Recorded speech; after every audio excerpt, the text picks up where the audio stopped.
Hi hello welcome back to my channel. ഞാനിന്ന് ഉണ്ടാക്കാൻ പോകുന്നത് തെരളിപ്പാണ് കേട്ടോ. നിങ്ങളുടെ നാട്ടിൽ ഇതിന് എന്താ പറയുന്നത് ഒന്ന് കമൻറ്റ് ചെയ്തേക്കണേ. ഇതിനായി ഞാനിവിടെ 6 റോബസ്റ്റ പഴമാണ് എടുത്തേക്കുന്നത്. അതിലേക്ക് ഞാൻ 1/2 കിലോ അരിപ്പൊടിയാണ് കേട്ടോ ഇട്ട് കൊടുക്കുന്നത്.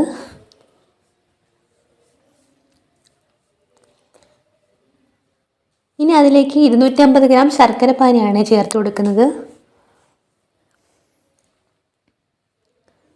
നന്നായിട്ടൊന്ന് അരിച്ചെടുക്കാം.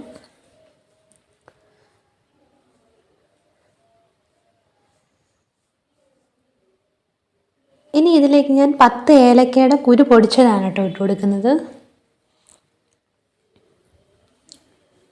ഇനി അതിലേക്ക് 2 ടേബിൾ സ്പൂൺ നെയ്യാണ് ഒഴിച്ചു കൊടുക്കുന്നത്. അത് ഓപ്ഷണലാണ്, ടേസ്റ്റിന് വേണ്ടി ചേർത്തതാണ് കേട്ടോ. ഇനി ഇതെല്ലാം നന്നായിട്ടൊന്ന് മിക്സ് ചെയ്തെടുക്കാം. ആ പഴം നല്ലതുപോലെ ഉടയുന്ന വരുന്ന കുഴച്ചെടുക്കാമേ. നല്ലപോലെ കുഴച്ചെടുത്തിട്ടുണ്ട്. ഇനി ഞാൻ അതിലേക്ക് 1 മുറി തേങ്ങയാണ് കേട്ടോ ഇട്ട് കൊടുക്കുന്നത്, തേങ്ങ ചിരകിയത്.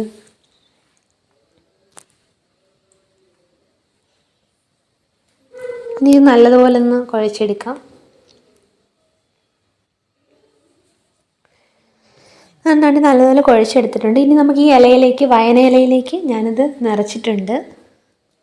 ഇനി നമുക്കിത് വേവിച്ചെടുക്കാമേ.